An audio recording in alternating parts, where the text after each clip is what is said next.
सवितुर्वरेण्यं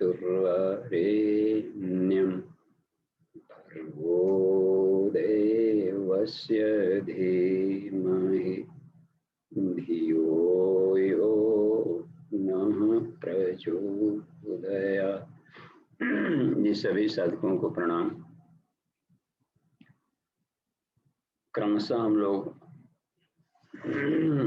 योग तत्वोपनिषद के अगले सूत्र में शुरू से ही चल पड़े। तो कल तक हम लोग 54वें मंत्र को देख चुके थे। देखिए 55वें मंत्र में विष्णु का कहना है कि पद्मासन एवाशौ भूमि उत्सृज्य वर्तते। इसका अर्थ बताया गया है कि पद्मासन पर बैठा हुआ योगी अत्यंत अभ्यास कारण भूमि से ऊपर उठने लगता है। तो ये उस समय की बात थी जिन दिनों शरीर में अलग अलग तत्वों की प्रधानता थी। देखिए ये उपनिषद अनादिकाल से हैं, इनका कोई काल नहीं दिया गया है कि कैलेंडर ईयर। तो इसके बारे में गायत्री मंजरी में बताया गया है कि जो सिद्धियां लिखी रहती है ये सब अणिमा गरिमा लघिमा और ये सब तो ये अलग अलग युगों के अनुसार होती, और हर युग में मनुष्य के शरीर की बनावट है, उसमें तत्वों का अनुपात बदल जाता है। इसलिए सिद्धियां अन्य युगों वाली, एक युग वाली दूसरे युग में नहीं मिलती। एक दुगी एकाध रह जाते हैं जो थोड़ा सा अधिक प्रखर हुए तो बहुत मेहनत करके रेयर, तो उनको अपवाद के रूप में रहते हैं। एक आध बहुत कम तो अपवाद को उदाहरण नहीं दे, जन सामान्य में वो सिद्धियां नहीं रही। त्रेता युग में रामराज काल में हम लोग देखें कि जो ऊपर हवा में, देखिए यहाँ भी हवा में ऊपर उठने लगता है। इसका मतलब है कि सतयुग काल के समय का ये रहा होगा। खुद राम जी वगैरह को हवा में उड़ने वाला और कुछ ही समय अयोध्यावासी नहीं उड़ते थे, और कुछ उन लोगों को तंत्र साधना थोड़ी प्रखर थे तो रावण मेघनाथ और उड़ उड़ के अपना युद्ध करते थे। हनुमान जी भी इधर थे तो वो चल पड़ते थे। तो उसमें कुछ एक को ही रहता है अपवाद स्वरूप। तो इसमें भी उनकी वायु तत्व थे, वो पवन सुत थे, तो वायु की मात्रा उनके भीतर धारण की अधिक रहती थी, तो फ्लोट कर जाते थे। उनकी सिद्धियां भी वो गॉड गिफ्टेड थी और वो इस तरीके से बन पड़ा। तो गुरु जी इसमें गायत्री मंजरी में लिखा हुआ है, ये थोड़ा सा अभी 1 मिनट के लिए पॉज कीजिए।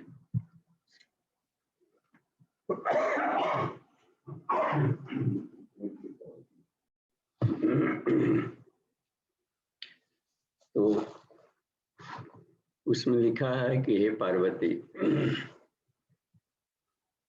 कली युगो मनुष्याणाम पृथ्वी तत्व प्रधान।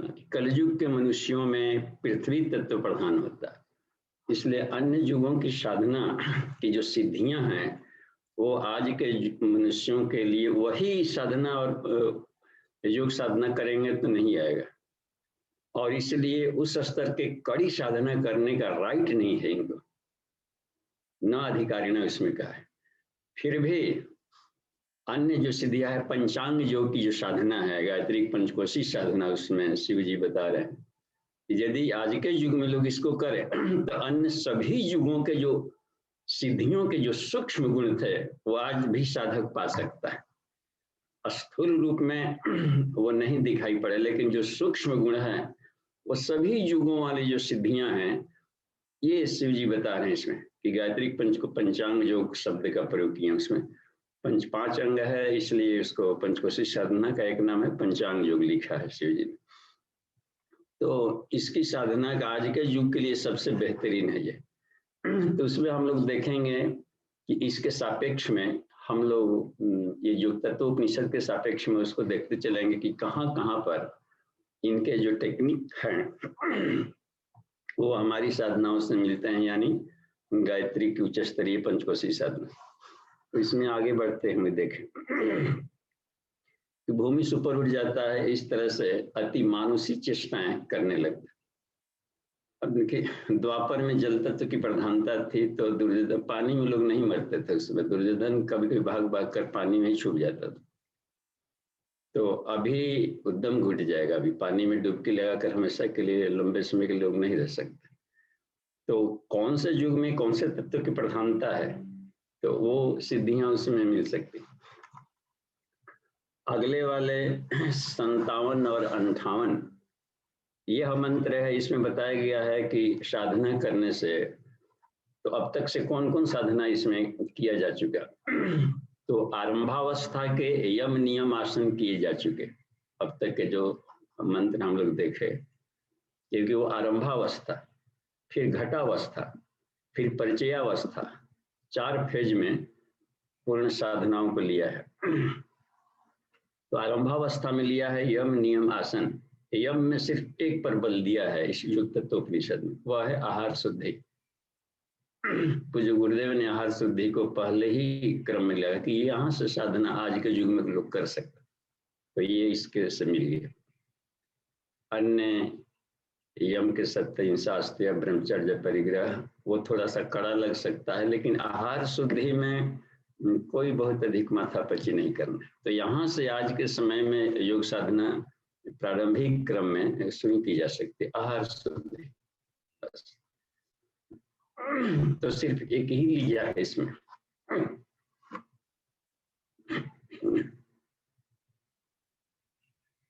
दूसरे क्रम में नियम में लिया है अहिंसा, शालीनता के रूप में हम लोग समझ सकते हैं। शालीनता बिना मोल मिलती है, उससे सब कुछ खरीदा जा सकता है, तो शालीनता को अहिंसा के रूप में ले सकते हैं। या क्रुएल्टी को खत्म करना, दूसरों का शोषण करना बिना माने मतलब का, तो ये सब भी अहिंसा की श्रेणी में आता है। तो अहिंसा लिया है इसमें।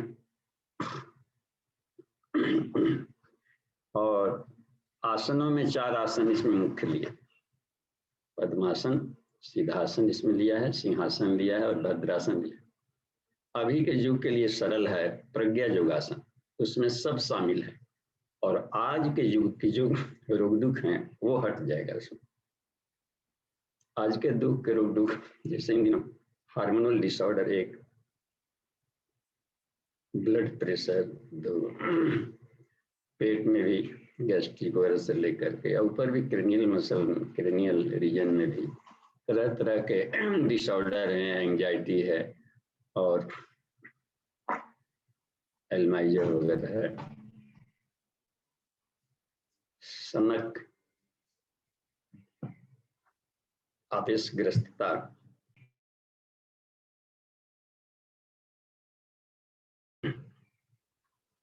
तो ये सब अभी के प्रज्ञा योग में हार्मोनल डिसऑर्डर और ठीक हुआ, और चक्रों के जागरण का इसमें पूरे का ध्यान रखा गया।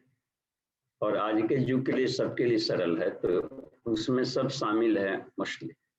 अब जैसे कि पद्मासन नहीं तो बद्ध पद्मासन दे दिया है इसमें पूज्य गुरुदेव ने, बद्ध पद्मासन प्रभावी में दिया है, 4 फोटो दिए हुए हैं गायत्री महाविद्यालय में।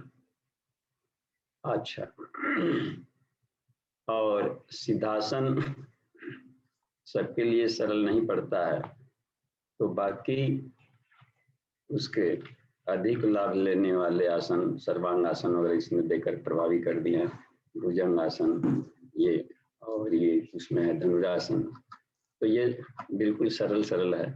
इसके साथ में प्रज्ञा योग, तो आसन को रखा, यम नियम आसन को आरंभिक अवस्था में लिया है इसमें, और उसके बाद घटावस्था, थोड़ा सा सीनियर स्टेज का साधना, तो घटावस्था इसमें लिया है प्राणायाम और प्रत्याहार। ये 2 साधनाओं को चूंकि अष्टांग योग के माध्यम से बता रहे हैं विष्णु जी कि अब हम लोग ये देखें कि प्राणायाम से और प्रत्याहार से क्या क्या लाभ मिल सकता है। तो हम इसमें देखा कि प्राणायाम में अधिक महत्व दिया है अनुलोम विलोम को, तो अनुलोम विलोम का जो मुख्य उद्देश्य है, हमें ये हर कोई के साथ सेट कर जाता है, क्योंकि हाई ब्लड प्रेशर वाले भी हों तो उसमें ये टेम्परेचर को बैलेंस रखता है, एक तो ये बात है, और जल्दी सुषुम्ना को चलाने लगता है। हमने देखा कि पंचकोश साधना में गुरुजी ने अनुलोम विलोम को कहाँ लिया है, तो 4 मुख्य इन्होंने लिया है प्राणायाम। एक है नाड़ी शोधन, और इनकी अपनी शैली है, अपना स्टाइल है, कॉन्सेप्ट क्लियर है। तो नाड़ी शोधन पहले 3 बार बाएं से बाएं, 3 बार दाएं से दाएं, और 1 बार दोनों नोस्ट्रिल से लेकर के और मुंह से ब्रीथ आउट करना। इस पर भी हमने बड़ा पता लग रहा था कि अब नाक से लिए फिर मुंह से क्यों छोड़े, और केवल नाड़ी शोधन में ही है। हमने देखा कि इसका शरीर पर क्या असर पड़ रहा है कि नाक से कोई ले और मुंह से छोड़े। तो आप फील करेंगे कि ब्रेन कूल होता है, इससे मस्तिष्क शांत होता है। शीर्षासन की अवस्था में भी कोई हो साधक और उसमें लगे कि माथा गर्म होने लगा, तो उसमें भी यदि आप करें नाक से ब्रीद इन और मुंह से ब्रीद आउट करेंगे तो कूल हो जाता है। तो हमने लगा कि शायद कूलिंग प्रोसेस हो, और अभी प्रारंभिक अवस्था है, तो नाड़ियों शोधन में क्रेनियल रीजन को थोड़ा सा संभाल के रखा जाएगा, शुद्ध हो जाएगा तो कर लेंगे। अच्छा, उसके बाद में थोड़ा विशिष्ट आसनों को रख लिया, सूर्य भेदन ऑब्लिक अनुलोम विलोम। जो कोल्ड ब्लडेड है वो सूर्य भेदन कर लेंगे, और जो हॉट ब्लडेड हैं उनके लिए अनुलोम विलोम। इन्होंने भी ये लिया है कि आज के युग में ये सेट कर जाएगा। दोनों में से हर कोई को, जो जिनको ठंडा असर करता है वो सूर्य भेदन कर लेंगे, जिनको रात बिरात कभी भी दही वगैरह खा लेते हैं कुछ नहीं होता है, माने कि वो हॉट ब्लडेड है कहीं, तो उनके लिए वो अनुलोम विलोम बढ़िया रहेगा, सेट कर जाएगा। अच्छा, विशिष्ट में और भी रखा है इन्होंने, प्राणायाम से आधी व्याधि निवारण, एक पूज्य गुरुदेव का बुक है, आसन प्राणायाम से आधी व्याधि निवारण, उसको अपनी लाइब्रेरी में रखें। उसमें ब्रेन के 6 सेंटर बताए हैं, फोटो दे करके, कि मानसिक डिसऑर्डर्स होते हैं, जैसे कोई आदमी आवेशग्रस्त अधिक रहता है तो उसके ब्रेन में थैलमस वाले पार्ट में कहीं कचरा है, तो उसको साफ करने के लिए चंद्र भेदन करें। तो L2R यानी left to right, left to right, left to right, हमेशा वन वे करेगा, तो वो पाया गया कि वो सीधे जा करके वहां पर क्लीन करता है। तो ये उसको विशिष्ट में रखा गया। तो विशिष्ट में यही कि अपने आप के सभी जगह के नाड़ियों को साफ कर ले, नाड़ी शोधन के ही क्रम में सब आएंगे। जो अवसादग्रस्त रहते हैं उनके लिए हाइपोथैलेमस की सफाई की जरूरत पड़ती है, और उसके लिए सूर्य भेदन है, right to left, right to left, ये। और या इन्फेक्शन वगैरह बॉडी में रहता हो, साइनस वगैरह रहता हो, तो ये सब भी क्लीन करता है। और यदि 2 पॉइंट हो गया, यदि आदमी को ये मतिभ्रम रहता है तो पैराइटल लोब्स की क्लीनिंग की जरूरत है, तो उसके लिए अनुलोम विलोम काम करेगा, left to right, right to left, जो इसमें बताया गया। उसमें चार्ट दिया है, उसको हमने चार्ट प्रिपेयर कर दिया है कि ढेर सारे पन्ना को ये एट ए ग्लांस कैसे पढ़ें। उस चार्ट को हम कभी दिखा देंगे यहाँ, तो इस अभी यदि इसमें टाइम रहा तो।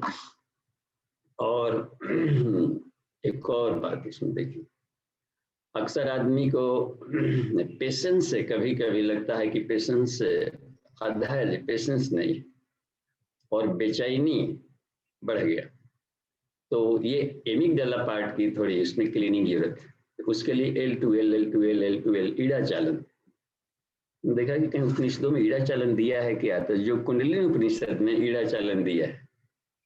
तो गुरु जी की जो भी टेक्निक है, देखा कि उपनिषदों में से भी हो उसका समर्थन और आज के युग के लिए उपयोगी हो, तो उसको ले लिया है इन्होंने नाड़ी शोधन। और जो आदमी डिसरप्टिव माइंड का हो, तो वो भी नहीं पता चलता कि माइंड में डिसरप्टिव माइंड के हम लोग हैं, तोड़ फोड़ वाले, या आक्रामक अपराध वृत्ति का मनोभूमि लेकर कोई घूम रहा, तो बेचारा भोला भाला है, वो कहीं ना कहीं उसके कंप्यूटर में खराबी है। बोलता हर कोई आत्मा है और बहुत ही पवित्र है, फिर ऐसा बिहेवियर क्यों कर रहा है? तो उसका है कि जो फॉर्म ये है लिम्बिक सिस्टम, उसका ऊपरी वाला हिस्सा फॉर्निक्स में क्लीनिंग की जरूरत है। तो उसको क्लीन कर दिया तो ठीक, रत्नाकर डाकू ब्रह्मर्षि वाल्मीकि बन गए। इसी आधार पर अच्छा एक और है, जो आदमी फीमेल माइंडेड है, जो छात्र पढ़ने में मंद बुद्धि का, ये सभी नाड़ियां फ्रंटल प्री फ्रंटल लोब की क्लीनिंग की जरूरत, तो उसके लिए प्राणाकर्षण है, बोथ नॉस्ट्रिल से ले और बोथ नॉस्ट्रिल से छोड़े। तो ये देखा गया कि सब क्लीनिंग प्रोसेस में है बस।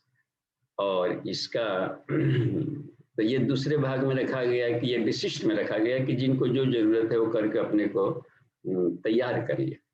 इसके बाद में प्राणाकर्षण है, और ये सारे प्राणायामों का राजा है।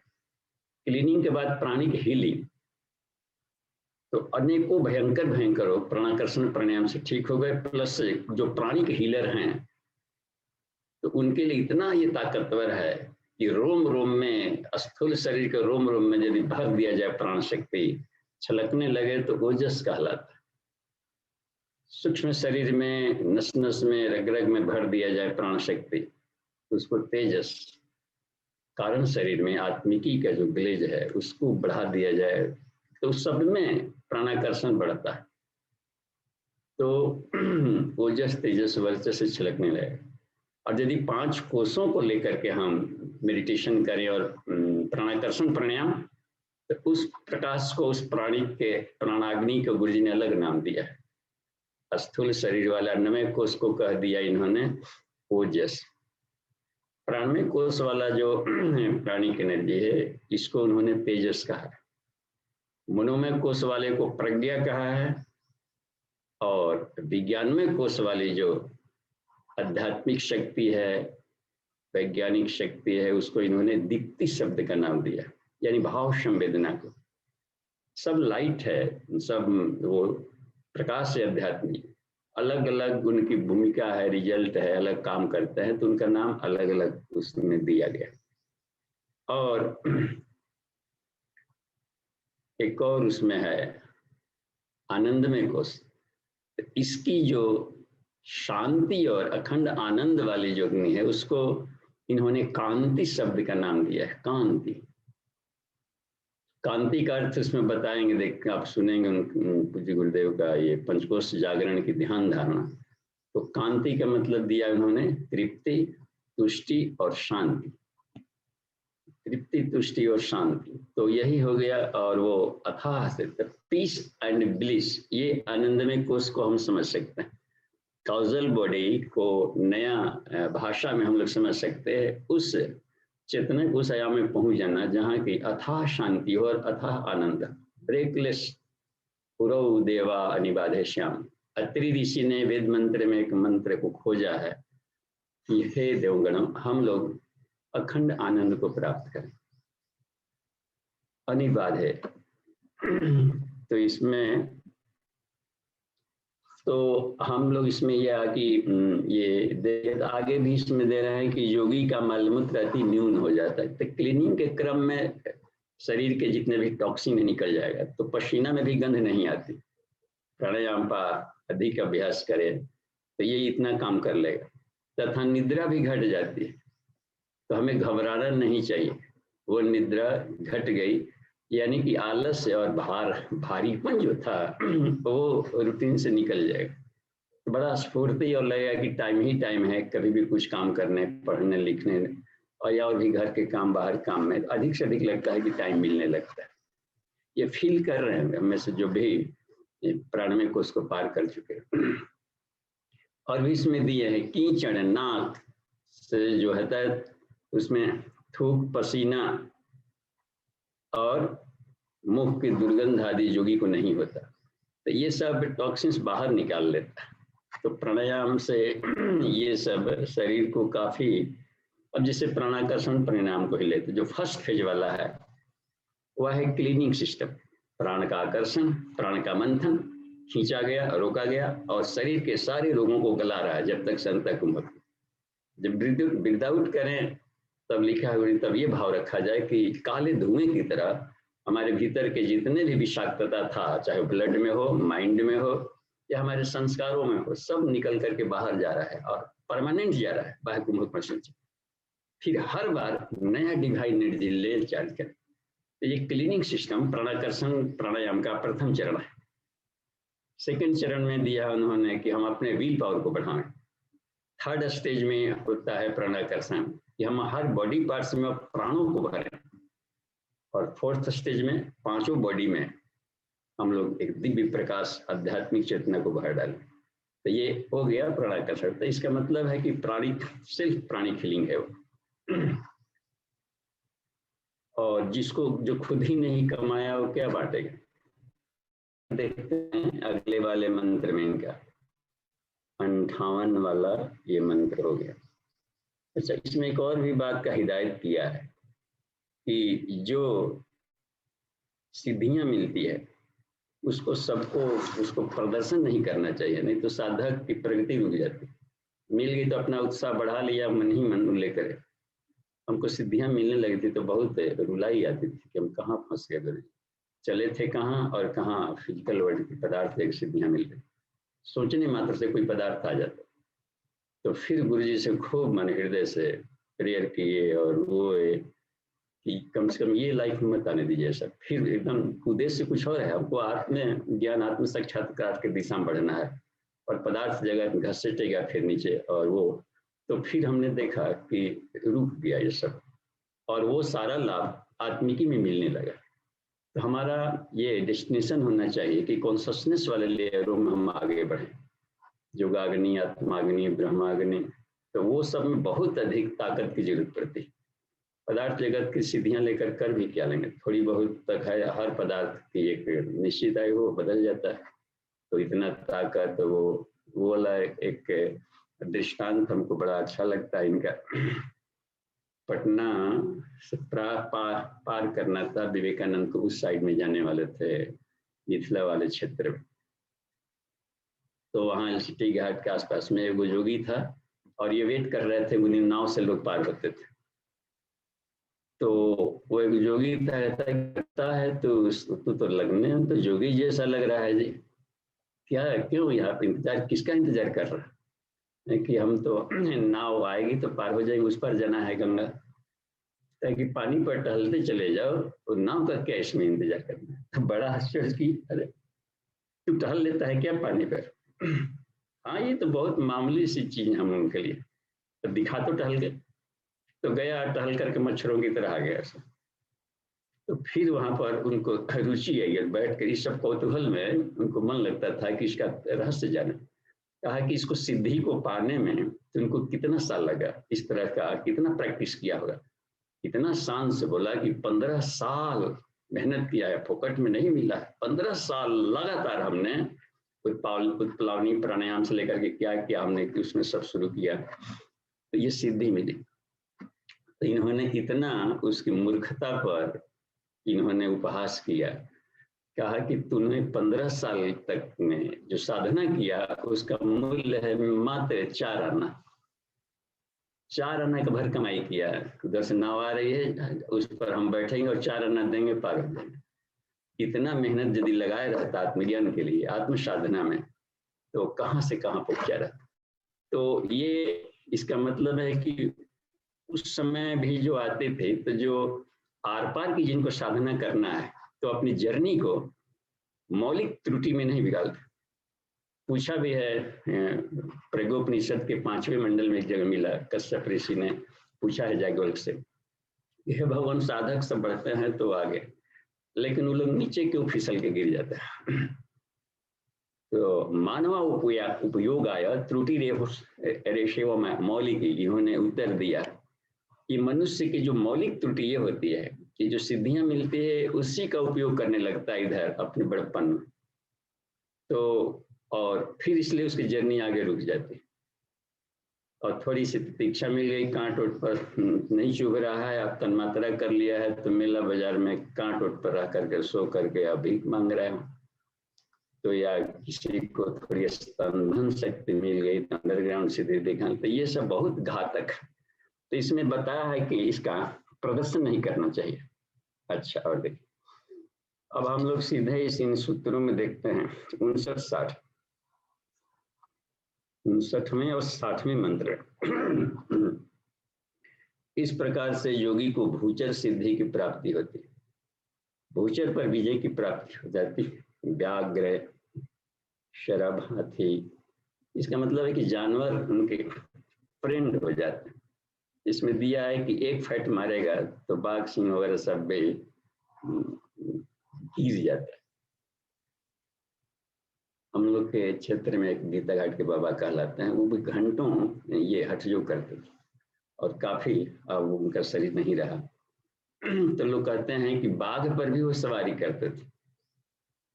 तो इसका मतलब ये रहा कि निश्चित रूप से उनकी काइंडनेस बढ़ा होगा विज्ञान में कुछ, और इनकी अहिंसक के भाव के चलते ये सारे बाघ वगैरह फ्रेंड बन गए होंगे। तो इस भाव से मारने की जरूरत ही नहीं पड़ी, वो सारे फ्रेंड भी उनके साथ रहते थे, वो करते थे। कुछ गुरुदेव भी जब पहली बार की जर्नी में जा रहे थे, लिखा है सुनसान के सचर में हम लोग देखेंगे, ये अचानक कभी एक बाघ आ गया, दहाड़ दिया, पाया, उसमें इन्होंने बाघ नहीं देखकर अपने गुरु सत्ता का दर्शन किया। तो सचमुच में वहां पर गुरु सत्ता ही प्रकट हो गए। तो जिस भाव से जहाँ, तो ये आएगा इसी क्रम में, आज के ही क्लास में आएगा अगले के मंत्रों में, कि उसको हम कैसे इस पर भूचर सिद्धि प्राप्त करें। और वो पंचकोश यौगिक साइंस में कहाँ पर है वो विश्व की सारी साधनाएं विलीन हो जाती है पंचकोश यौगिक साइंस की जो क्रिया है, क्रिया जो गायत्री का, उसमें सब आ जाता है। आगे इसमें अच्छा एक और बात दिया इसमें, योगी का स्वरूप कामदेव के सदृश सुंदर हो जाता है। साफ है, केवल ऐसे भी देखिए, केवल नवरात्रि साधना जो नहीं कभी की है, नवरात्रि अनुष्ठान भी केवल फलाहार वगैरह पर कर ले और अपना जप अनुष्ठान करते हुए थोड़ा स्वाध्याय वगैरह करते हैं, तो उनके सब लोगों के गाल में लाली आ जाती है, लगता है कि अब तो कहाँ इसे सेव संतरा खा कर, सब हर साधक के चमक बढ़ जाती है। इसका मतलब है कि वो प्राण शक्ति बढ़ गया है, छलक रहा है, तो सौंदर्यीकरण, सुंदरता बढ़ेगा। तो विपरीत लिंगी प्राणियों में आपस में आकर्षण बढ़ जाता है। तो उस अवस्था में इन्होंने मना किया है कि अपने काम शक्ति का वहां पर क्षरण नहीं करना चाहिए, उनकी आवश्यकता को पूरा कर। प्रेम स्नेह अलग चीज है, ड्यू रिस्पेक्ट, निर्मल प्रेम, बस वो देते हुए हम आगे बढ़ते रहें, लेकिन अपनी जर्नी हमेशा याद रखें कि हमारी जर्नी अधूरी मत रह जाए और आगे बढ़ते यहीं पर यहाँ पर उस साधक को वीर्य नष्ट नहीं करना चाहिए।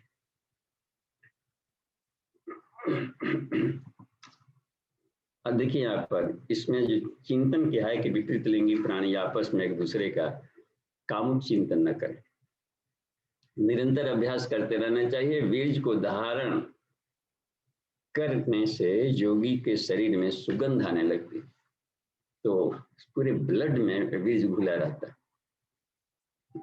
जब ग्रोथ क्रम शुरू होता है तो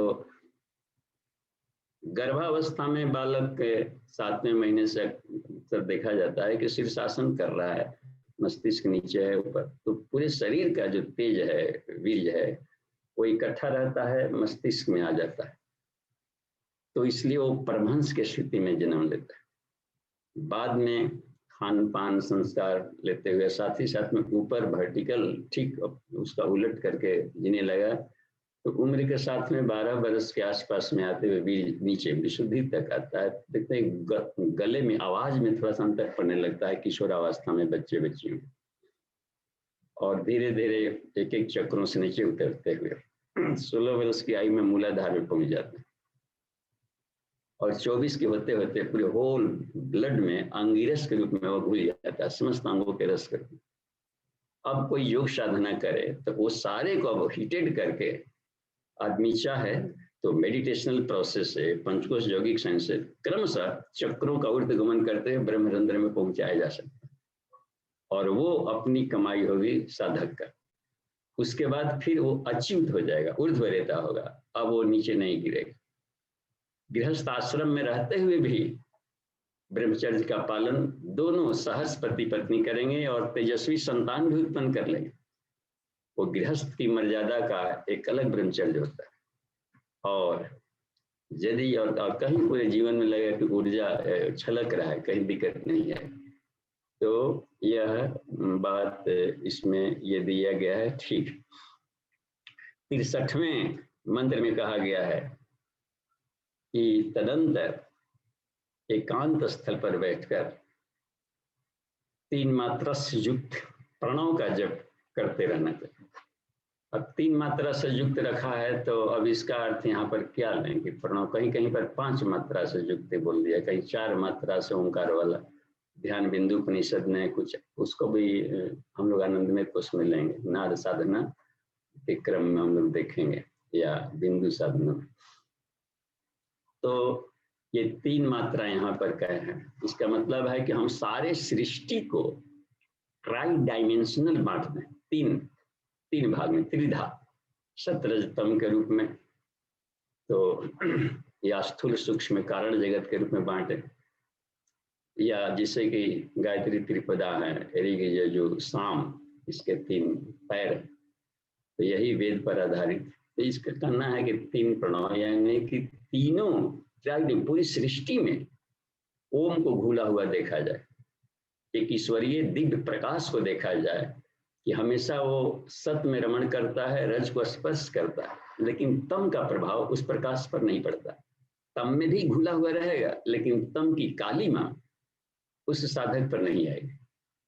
तो ये इसको बहुत शक्तिशाली ओम स्मरण करके, हे अर्जुन, जो ओम ओम कह के मरता है वो हमको प्राप्त करता है। अक्षर ब्रह्म इसमें जो योग है, तो उसमें हम लोग देखेंगे, या गिराम अस्मि एकमाक्षरम, उच्चारण किए जाने वाले अक्षरों में मैं ओम, बस पहला अक्षर। तो सारी सृष्टि में यह ध्वनि मूल रूप से काम कर रही है। तो प्रकाश जो निकला, जैसे ईश्वर ने ये कभी कल्पना किया होगा, एक से अनेक बने, तो एक से अनेक बनने की एक ओम बहुश्यामा, तो अच्छा, एक से हम अनेक बने, तो अनेक भी बनेगा तो उसके सारे गुण उसमें रहेंगे। पूर्णमदः पूर्णमिदं, वो पूर्ण है तो पूर्ण ही उत्पन्न करेगा, और हम उसको सारी समग्रता को नहीं देखते हैं तो समझ जाते हैं कि अपूर्ण, अपूर्ण नहीं है, बाकी जो गुण है उसमें सुषुप्तावस्था में है। तो इसमें पूर्णमदः पूर्णमिदं, तो उसमें जैसे मान लीजिए कि उन्होंने इच्छा की, परब्रह्म ने, कि एक से अनेक बने, तो अब सत्य चित आनंद मौलिक गुण है। सत्य, यदि हम सत्ता को लें, सत्ता यानी एग्जिस्टेंस, ईश्वर की सत्ता को कभी नष्ट नहीं किया जा सकता, यानी शाश्वत उनकी सत्ता है, बस। और चित्त को यदि हम चेतना लेते हैं, ज्ञान के रूप में लेते हैं, तो वो भी कहीं कहीं सत्य को ज्ञान ले लिया है और चित्त को क्रियाशील एनर्जी के रूप में ले लिया है, चिद रूपणी महामाया, दिव्य तेजस समन्वित। तो किसी भी एक को, दोनों में से, और जिस ढंग से हम सोचे, लेकिन एक है कि इनकी सत्ता शाश्वत सत्ता है, और जो एनर्जी लेवल है प्लस ज्ञान के रूप में, तो इन दोनों को मिला दिया जाए तो आनंद रहता है, यानी वो आनंद में हमेशा रहता है। तो एक से अनेक बने, तो साफ है कि तीनों तरंगे कहीं न कहीं पर कॉन्सिडेंट की होगी, एक तो तीनों का, तो जहां पर टकराई एक प्रकाश निकला, स्पार्क किया। और हम लोग देखते होंगे कि बिजली चमकती है तो कुछ न कुछ आकृति बन जाती, उस आकृति को ओम के रूप में अनुभव किया ऋषियों ने, एक प्रकाश के रूप में भी देखा। तो साफ है, बिजली चमकी है तो कुछ न कुछ उसके आवाज आएंगे नीचे, और वह ध्वनि जो हुई आपस के कॉलिजन का, जो सृष्टि निर्माण के लिए चल रही है, वह ओम ध्वनि से मिलता रहा। प्रकृति से, प्रकृति और ब्रह्म के मिलन का वो स्वघोषित नाम ओम इतेव सुनाम, सुनाम कहा गया है इसे, यानी बाकी नामों का नोमेनक्लेचर साइन ऋषियों ने और इस सब ने उसको गुण के आधार पर नाम रखा, लेकिन यह ईश्वर के द्वारा स्वयं घोषित नाम, सुनाम, ध्येयम ध्यान करने योग्य, इसलिए यहाँ पर इसको बोलना हुआ। अनघम पाप रहित है, विश्व आत्मनो ब्रह्मण, विश्व ब्रह्मांड की आत्मा है, यानी इसी ऊर्जा से सारा संसार गतिमान है। ठीक, तो 3 भाग में यहाँ पर कहा, 3 प्रणों का मतलब होता है कि पूरी त्रिविधा प्रकृति में हम उसका को विराजमान देखें। और ये हो गया 64वां, तो हम समय भी देखते चले। ठीक है, अब 65वें और 66वें मंत्र में इसमें बताया गया है ततो भवेद घटावस्था। घटावस्था धीरे धीरे मेच्योर्ड होने लगती है साधक में। अभ्यास सतत पर अभ्यास बराबर किया जाए तो परिपक्वता आने लगती है। प्राणो अपानो मनो बुद्धिर जीव आत्मा और परमात्मनो। अब इसमें कहा कि ये जितने हैं प्राण मन बुद्धि जीवात्मा परमात्मा प्रकृति और ये सारे सृष्टि के जो विभिन्न घटक, इसमें ये कहा कि अन्यो अन्य अन्य से अविरोधेन एकता घटते तथा। तो ये यदि दिखाई पड़ने लगा, अभी लगता है कि सब खंड खंड है, ये अलग है वस्तु अलग वस्तु है, लेकिन जो चित्त की शुद्धि होने लगेगी, ज्ञान की साधना करते रहेगा आदमी, तो इसका रहस्य पता चलने लगता है कि मन अलग नहीं है। चेतना की एक खास अवस्था को मन कह देते हैं। दूध सही बन गया है, जैसे मलाई भी हो गया, खोआ भी हो गया, घी भी निकला है, पनीर भी है, उसमें से छाछ भी मिल गया है, दही भी है, छाली भी निकला। ये सब दूध की एक खास अवस्था है, उसमें से निकल। तो इसको हम लोग भेद दृष्टि से देखने का मतलब है कि ये खंड खंड करके देखने से उसमें फिर कहीं न कहीं दिमाग में अंतर्द्वंद शुरू होगा, और अंतर्द्वंद जहां दिमाग में हुआ तो रोगों का आक्रमण शरीर में शुरू हो गया। तो इससे हमें ज्ञान को उतना पाना चाहिए, अभेद दर्शनम ज्ञानम। यही कहा कि जब अविरोध ज्ञान मिल जाए कि वही परब्रह्म और वही अपने से जो प्रकाश निकाला प्रकृति, यानी प्राण को ही प्रकृति कहा जाता है, प्राण में जड़ चेतन दोनों है, तो उसको निकाल दिया। शतरत्न की अवस्था में जब बैलेंस में रहता है तो उसमें अव्यक्त नाम दिया जाता है, या मूल प्रकृति प्रधान कहा है महर्षि कपिल ने सांख्य दर्शन में। और उसी में सत्वगुण अधिक हो गया तो उसको ईश्वर कह दिया, रजोगुण अधिक हो गया तो हिरण्यगर्भ कह दिया, तमोगुण यदि डोमिनेंट है तो विराट कह दिया, और उससे सारी कर्मेंद्रियां ज्ञानेंद्रियां तन्मात्राएं बन गए। तो ये सब अवस्था परिवर्तन है, खास अवस्था में।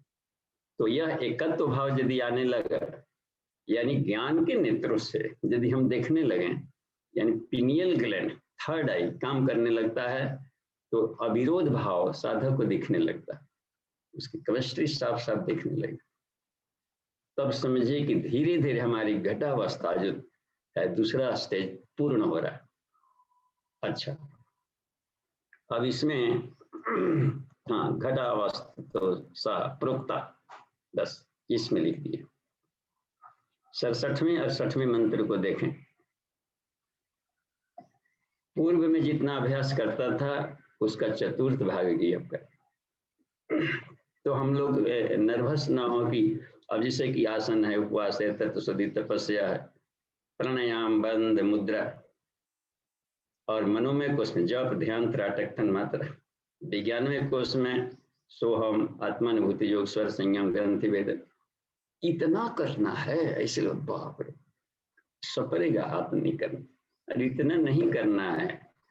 ये सारे रिंच पिलास हैं, एक से भी साफ हो गया, ताला खुल गया सिस्टम, तो बाकी सब छोड़ दें। तो जितना ही ऑप्शन है उतना ही सरल है, बस सब नहीं करना है। मॉल में गए तो सारे सामान बिकता है, इसका मतलब थोड़े कि सब हम ही को खरीदना है। उसमें से जाएं टहले, बिना खरीदे भी लौट के आ सकते हैं, या एगो चम्मच ले। तो इसी तरीके से इन निःशुल्क क्रिया जो अपने काम का है लिया, और आगे चल पड़े, रुकावट जहां पर थी उसको दूर कर दे। इसमें ये बता रहे हैं कि पहले 4 बार करता था एक एक बार, अब उसको एक ही बार करे, क्योंकि आगे की जर्नी फिर रुक जाएगी। इसी में पहले क्लास में कदम ताल करते रहेंगे तो फिर प्राणमय में नहीं पहुंच पाएंगे, फिर मनोमय है, विज्ञान में जर्नी रुक जाएगी। तो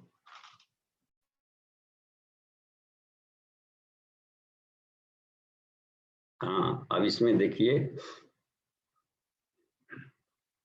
ठीक है, एक बार ही केवल कुंभक करे।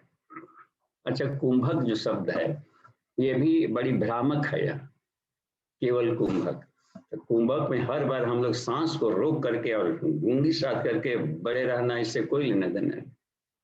ये तो होता है पौधा जल कुंभ ही, वो तो हमेशा कुंभक के बना रहता है। तो ये कुंभक का मतलब है यहाँ पर चित्त की अस्थिरता से। पहले चित्त चंचल हो जाता था, आत्मविस्मृति आती थी, और धीरे धीरे चित्त चंचल अच्युतानंद की एक स्थिति आएगी, तो उसको कुंभक कहा है। क्योंकि उपनिषद है तो ये इसका हमेशा ब्रह्म विषयक अर्थ लेना चाहिए, क्रिया पक्ष का बहुत अधिक नहीं उलझा जाता है इसके। तो वो रिजल्ट मिलना चाहिए कि हमारी चेतना शांत हो रही कि नहीं, शांताकार, और जो बेचैनी है वो शांत हो रही है कि नहीं, उमंग उल्लास में वृद्धि हो रही है कि नहीं। तो इसको कुंभक कहा है। तो केवल कुंभक करे, कुंभक में स्थिर होकर इंद्रियों को उनके विषय से खींचकर लाए, यही प्रत्याहार होता है। अब देखिए, प्रत्याहार को भी ले लिया है घटावस्था में। प्राणायाम और प्रत्याहार, इन दोनों घटावस्था यानी मेच्योरिटी अवस्था, चेतना का जो विचलन है उसको रोक ले, यानी घड़ा में रखा हुआ दीपक निर्वात बन जाए, हिलना डुलना, तो घटावस्था माना। तो यहाँ पर सहारा ले, तो देखिए ये भी, ये जो पहला वाला है प्रत्याहार का, तो यही इन दिनों अधिक चलता है। और साधक को मान लें कि मन भाग रहा है ध्यान में कहीं, उसको हम जबरन घसीट करके लाएंगे तो और वेग से भागेगा उधर। बहुत ताकतवर होता है मन। अर्जुन ने असंभव कर दिया था बस में करना, उसका टेक्निक बताए थे कृष्ण, अभ्यास वैराग्य का। यानी ज्ञान के माध्यम से तू करेगा तो उसका सही पता चल जाएगा, तो उस आसान में आसानी से कमांड करना हो जाएगा। उसका नेचर जानो, वासनामय होता है, चंचल होता है, चिपकने का स्वभाव होता है, और रूप रसगंध सब सुख ढूंढने के लिए बनाया गया, और सोचता है कि सुख शायद रूप में है, रस में है, गंध में है, शब्द में है, स्पर्शों में सुख है। और वहां जाता है, 2-4 दिन स्पर्श के बाद वो चुभने लगता है उसको, फिर लगता है कि हमारी जर्नी में जिसमें सुख खोजे थे उसमें नहीं मिला। जब थपेड़ों से जब हम पस्त हो जाता है साधक लहू लुहान संसार के उठा पटक में, तो उसी को अथ कहा है। अतः ब्रह्म जिज्ञासा, तब जाते हैं कि वो अस्थाई सुख का भंडार कहाँ पर है, अखंड आनंद। तो भीतर वो पाया जाता है, आत्मा के भीतर में जाने की जर्नी उसकी शुरू होती है। तो भीतर का ही प्रकाश निकल करके सामने के ऑब्जेक्ट पर टकरा करके आया। तो इस ढंग से हम वस्तु को देखें। तो इसलिए जो पहला वाला जो तरीका है, विशेषु विचरान, जो विषयों में दौड़ रही है इंद्रियां, उनको बलाद आहरणम, बलपूर्वक खींचना, ये भी प्रत्याहार में रखा गया है, लेकिन इसमें साधक अधिकांश फेल हो जाता है। इसलिए ये प्रत्याहार के लिए हमको भी बहुत अधिक प्रभावी नहीं रहा। तो हमने देखा कि प्रत्याहार में कुछ और भी तरीका है क्या, कि एक ही तरह वेराइटी का रिंच पिला सर। तो जो शांडिल्योपनिषद में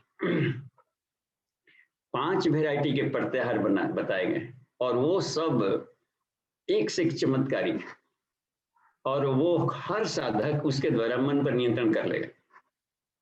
तो जो प्रचलन, इसलिए उपनिषद हमें स्वाध्याय करनी चाहिए। अब इसमें देखिए उसको दिया है मन पर नियंत्रण करने का क्या उपाय है।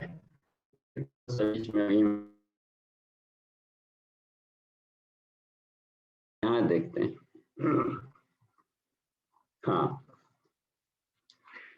69वें वाले मंत्र को देखिए, उसका आधा वाला, यद यद पश्यति चक्षुभ्याम, आंखें जो जो देखती हैं दृश्य, आंख है तो देखेगा ही, और आंख मिला है तो आंख बंद करके हम क्यों रखें? हम देखें जो भी जिस भी तरह का दृश्य आया है, पोस्टर है, खराब है, बढ़िया है, वो तो कहाँ कब तक से आंख रोकेंगे? ऊपर जाएगा ही जाएगा। टीवी घर में देख रहे हैं तो तरह प्रचार में तरह तरह के फिर आने लगते हैं, वो आ गया, अचानक आ गया बीच में, कब कब बंद करे, कब कब क्या करे।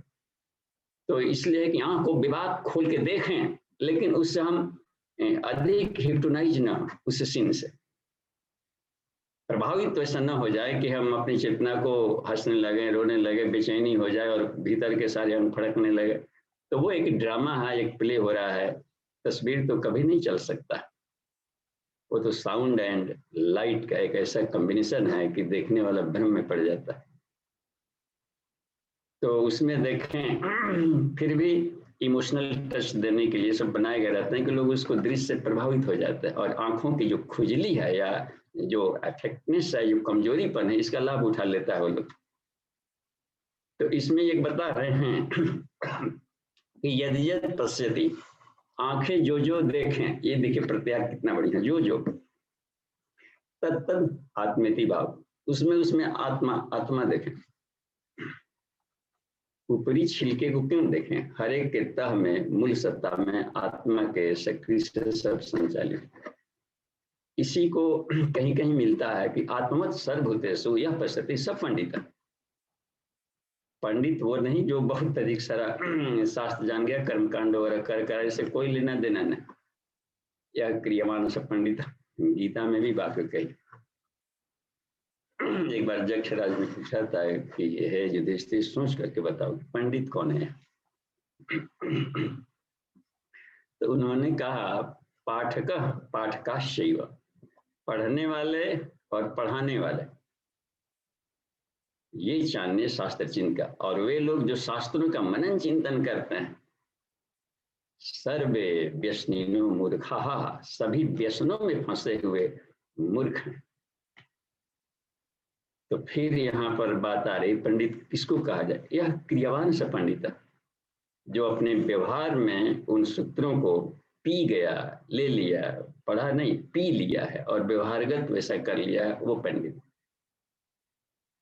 तो आत्मोत सर्वभूतेषु यही कह रहा है कि जो दृश्य हमने देखा, जब ईश्वर को सर्वव्यापी न्यायकारी मानकर उसके अनुशासन को स्वीकार करें। देखिए गुरु जी ने सत्संकल्प पाठ में पहला ही लाइन दिया, किसी मजहब को या कोई भी तुम्हारा भगवान हो क्या, जैसे कहाँ जहाँ मन है करते रहो पूजा पाठ, इसे कोई लेना देना नहीं। वो अपनी मर्जी है, अपने ढंग का बना लिया, मजहब सब कर रहा है, लेकिन रिजल्ट ये है होना चाहिए कि ईश्वर को सर्वव्यापी माने, जो भी अपना इष्ट हो सर्वव्यापी माने। निराकार मानते हो तो, साकार मानते हो तो उसके सर्वव्यापकत्व को देख उसकी। वासुदेव सर्वमिति सब महात्मा सुदुर्लभ, गीता में भी बात कही। तो जो ईश्वर को सर्वव्यापी मानेगा और उसके अनुशासन को स्वीकार करता है, यहाँ से समझिए कि वो अध्यात्म में अब वो जीत लेगा, और उसके लिए दुर्लभ नहीं है कुछ भी। तो शुरुआत में ही वो सूत्र डाल दिया।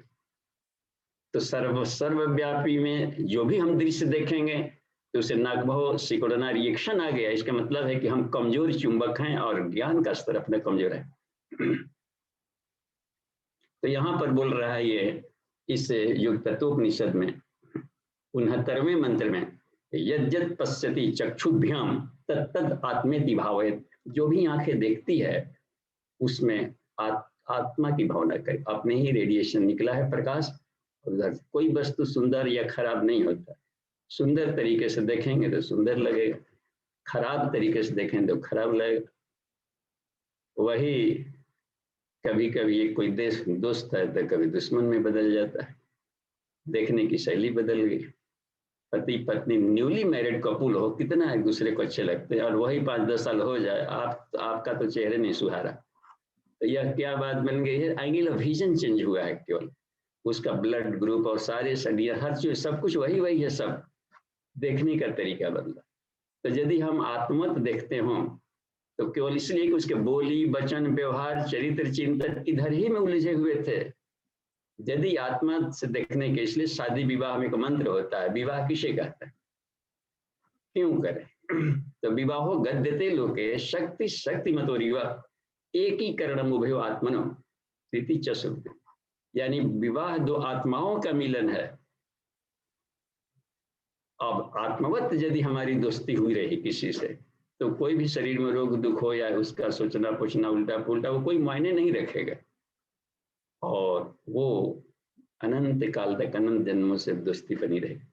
तो यह रहता है समायोजन की कला। हर साधक उस अवस्था को प्राप्त करे कि हम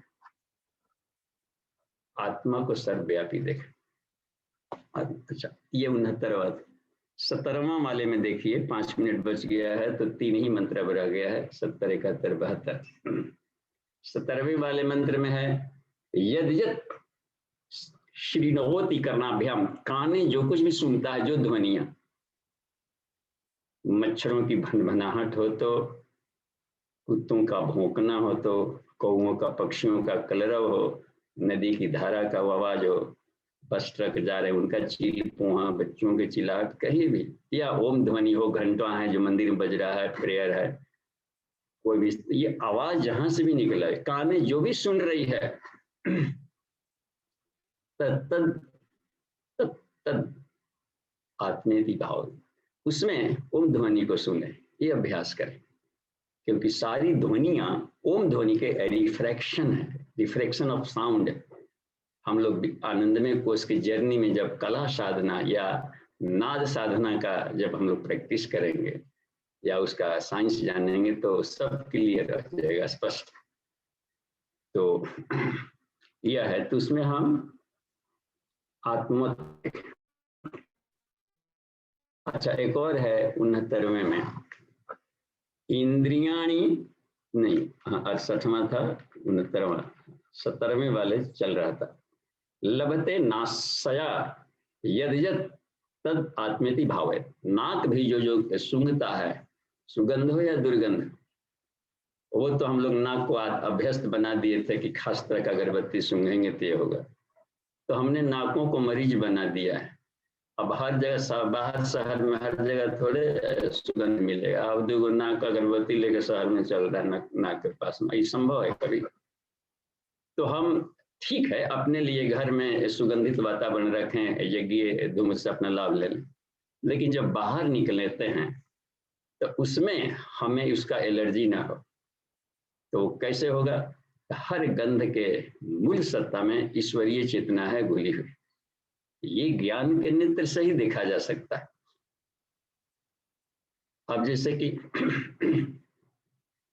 कम से कम सुगंध है, दुर्गंध है, तो ये तो पता चल दिया कि सामने वाला वस्तु कि यह हमारे लिए खाद्य नहीं है, तो ठीक है, लेकिन किसी के लिए जरूर खाद्य है वो उसके लिए सुगंध जैसा दिखेगा वो। आदमी का गोबर तो देखिए, हम थोड़ा सा बीच में अभी ये कफ में, ये देखिए, अब आदमी गोबर किया, तो अब इसका तो दुर्गंध इसके लिए है, और वही शुकर प्रजाति के लिए वह अमृत की तरह सुगंध लगता है। और देखिए वही सब खा पी करके सारे खानदान वाले, यहाँ बेटा चल तेरा ढेर सारा भोजन पकवान वहां परोसा है, तो घर में सो रहा है। अब देखिए उसे सारा फैट चर्बी कहाँ से ला दिया? तो आदमी जो भी घी खाता है उसका थोड़ा सा हिस्सा 25% तक अधिकतम पचाता है, बाकी 75% गोबर से निकला है जो अन्य जीव जंतु खा के लाभ। या गोबर कंपोस्ट बन गया, तो पौधे देखिए, पौधे उसके लिए काम करते हैं, गोबर में भी कोई नहीं गंध, लाश जल रहा है तो उसकी गंध अलग रहती है, चिराइन सी गंध आएगी। तो गंधों के माध्यम से, ये हेलन केलर का नाम जो गुरुदेव लेते हैं, इंग्लैंड की कोई महिला थी, अक्सर वो देखेंगे कहीं और नेट में भी। तो अंधी, गूंगी, बहरी जन्म से होते हुए भी 5 विषयों में कर गए, सिर्फ 2 उसके इंद्रियां काम कर रही थी, स्पर्श और घ्राण, सूंघना। तो उनके इतने पेशेंसफुल टीचर थे, जैसे गुलाब है तो गुलाब को स्पर्श कराते थे, फिर नाक के पास ले जाते थे, फिर लिखती थी ROSE, रोज लिखते थे, फिर कहीं उस गंध को जहां भी आया तो फिर केवल फूल ले गई नाक पर, फिर अपना कहते कि इस पर लीक हो क्या। तो ऐसा कर करके 500 से अधिक गंधों को वो अपने ब्रेन में सुरक्षित कर लेती। वो रास्ते में कहीं चलती रहे और किन्हीं का गार्डन पड़े तो केवल गंध से बता देती थी कि इनके गार्डन में कौन कौन कौन कौन से फूल है। तो ये तो कितना हम लोग नाक रखते हुए आज तक वो वाली सब ज्ञान नहीं पाए। तो बहुत ही सूक्ष्म इंद्रिय क्षमता विकसित हो जाती है। तो इसको ले करके तो उसका नेचर चेंज कर जाता है। तो हमें एक वैज्ञानिक की तरह यदि सोच लेते हो ठीक है दुर्गंध है तो अपने को बचा लिया, लेकिन एलर्जी ना हो, उस जर्नी को अपना पा लिया, केवली प्राणायाम कर लिया है तो उससे उस रास्ते से थोड़ा आगे निकल गया तो अपना बचाव भी हो गया। लेकिन उस गंध की कहीं ना कहीं पर जरूरत है, किसी न किसी क्रिएचर्स का, जीव जंतु का। कीड़े मकोड़े जो नाली में होते हैं उसी में ही पलेंगे, तो वो भी तो बेचारे सब जीव जंतु हैं, उसके भीतर में भी ईश्वर एको देव सर्वभूतेषु गूढ़ः सर्वव्यापी सर्वभूतांतरात्मा, सभी भूत प्राणियों की आत्मा में वही परब्रह्म परमात्मा बैठा। तो ये वाली दृष्टि जब आने लगी तो समझिए कि घटावस्था एकदम परिपक्व होने लगी। ये सब पहचान है अपने आप का मूल्यांकन करने का। ठीक है, और ले लास्ट को हम लोग देख लें। 69 70 भी हो गया।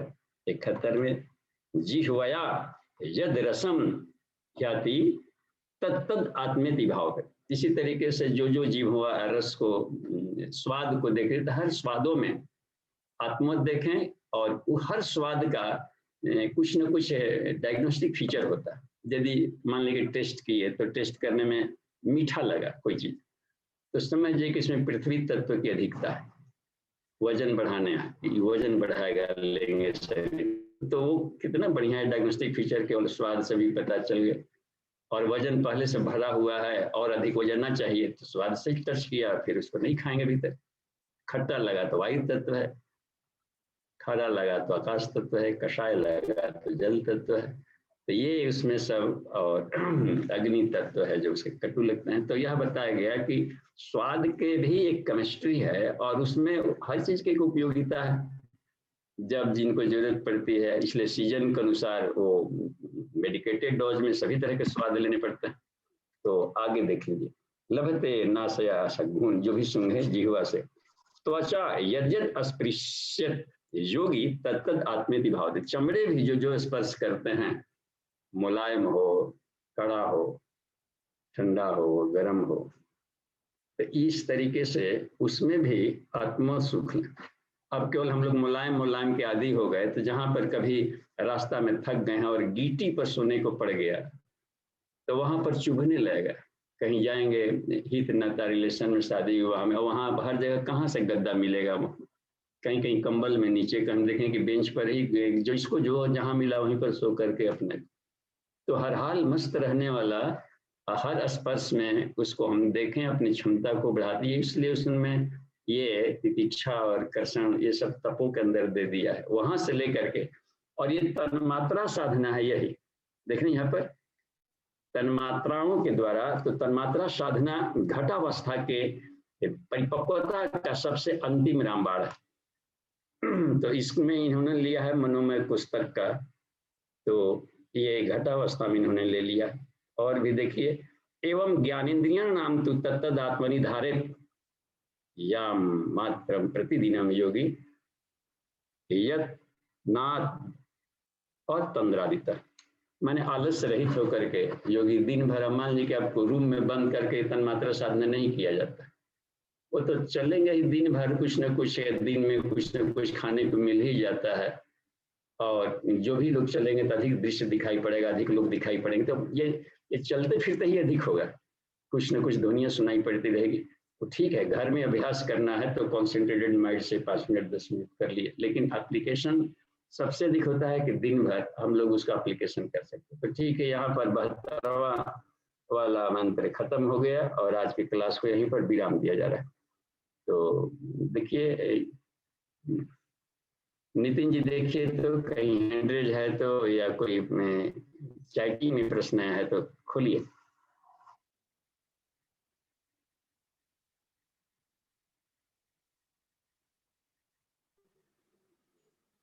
जी बाबूजी, एक प्रश्न आया है चैट में।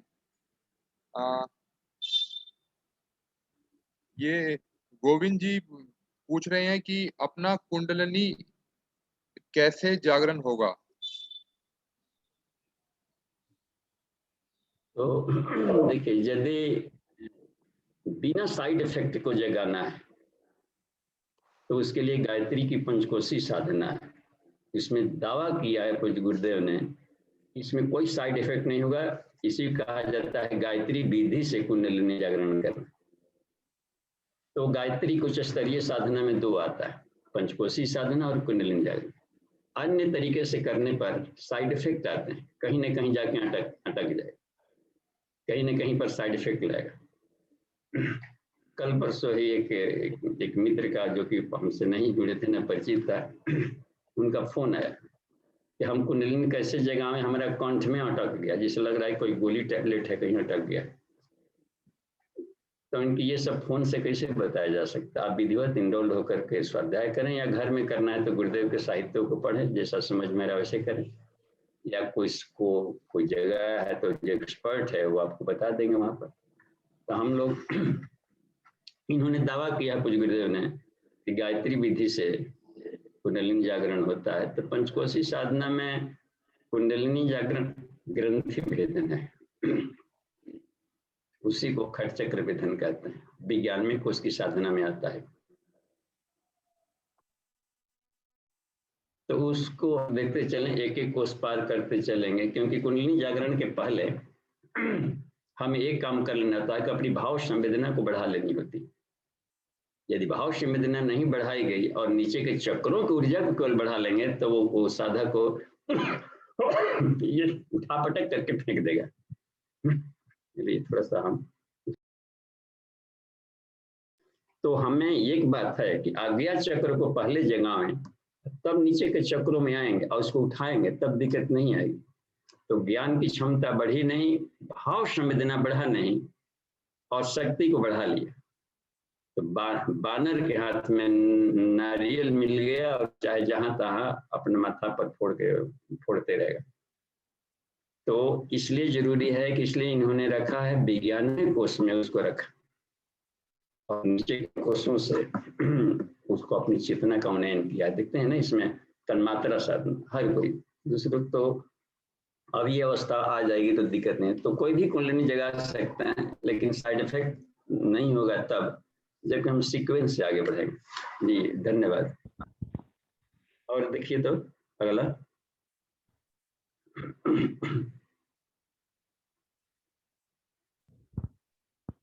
Question will be. जी गोविंद जी, आप अनम्यूट हैं, आप अपना प्रश्न रखिए।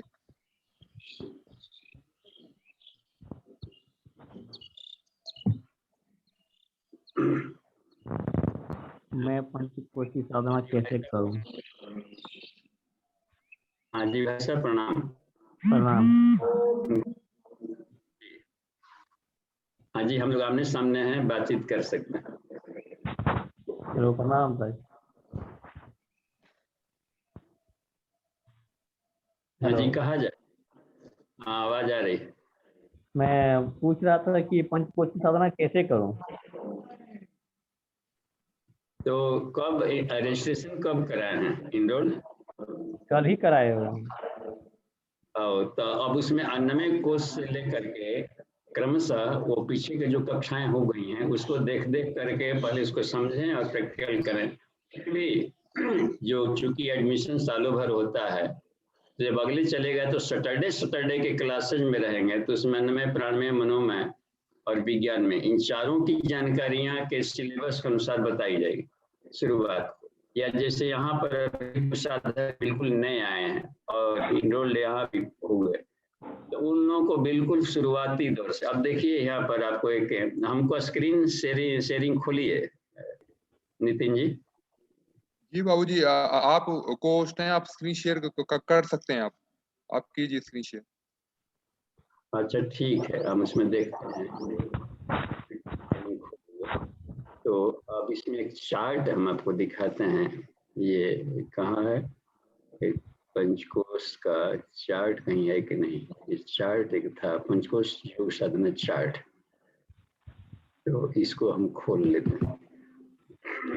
अब देखिए एक चार्ट आया है, तो अब इसको हम आपको ले आते हैं। ये चार्ट को खोलिए, तो अब सीधे हम लोग यहाँ जाएं, जूम में जाते हैं। ठीक है, यहाँ पर आ गए और इसमें स्क्रीन शेयरिंग पर गए। ठीक है, और उसमें से आपको सामने एक ये लाए, ये कौन सा होगा? जी हाँ। हाँ, अब देखिए ये पूरा का पूरा पहला कक्षा से लेकर MSc PhD तक की जानकारी स्टार्ट है। पूरा पंचकोशी साधना का सार तत्व को क्लास देखने के लिए ये तैयार किया गया। पंचकोश शुद्धिकरण साधना, तो देखिए क्रमशः दिया हुआ है ऊपर हेडिंग में। यहाँ पर देखे ना हुआ, अन्नमय कोश, प्राणमय कोश, मनोमय कोश, विज्ञानमय कोश, आनंदमय। इसमें अध्यात्म में एक चीज है कि छलांग लगाने की इसमें कोई व्यवस्था नहीं, हर कक्षा को पार करना ही पड़ेगा। अच्छा, और अन्नमय कोश को शुद्ध करेंगे तो लाभ मिलेगा निरोगता, दीर्घ जीवन, चिर यौवन। उपाय क्या है? योगासन, उपवास, तत्व शुद्धि, तपस्या। यानी यहाँ से हमारी जर्नी शुरू होगी। और भी चाहते हैं कि इसके लिए भी बेस हो तो खान पान को हम लोग ठीक रखें और रूटीन को ठीक करें। सूर्योदय से पहले उठना, उषापान वगैरह करना, स्वाध्याय वगैरह भी कर लेना, फिर स्वच्छता वगैरह करके APM भी पर डे शुरू करना, आसन प्राणायाम बंद मुद्रा का। तो इस तरीके से फिर जाकर के भोजन भी सिलेक्टेड लेना जो शरीर को फायदा करता है। इसके बाद ड्यूटी जो अपनी है, नौकरी चाकरी से लेकर के जो भी कमाने का, उसको भगवान का काम समझ करके करना। तो इस तरीके से, और रेस्ट भी ले, मनोरंजन भी करें तो जो माइंड को फ्रेशनेस के साथ में ताजगी दे, तो और कुछ ना कुछ नया चीज मिले। और सोए तो तत्वबोध आत्मबोध के साथ। तो इस तरीके से पहले जो रूटीन ठीक कर लिया, तो यहाँ से ये प्रैक्टिकल है। अन्नमय कोश बिल्कुल ही साफ हो जाएगा, ये सारे तीनों लाभ मिल जाएंगे। प्राणमय कोश के लाभ देखिए, ऐश्वर्य, पुरुषार्थ, ओज, तेजस। उपाय क्या है? प्राणायाम, बंदर मुद्रा। ये सब ये प्रैक्टिकल से, ये गायत्री प्रैक्टिकल से। और मनोमय कोश में देखिए मैग्नेटिज्म आ जाएगा, पर्सनालिटी में बहुत ही अट्रैक्टिव हो जाएगा और मैग्नेटिक पर्सनालिटी हो जाएगा।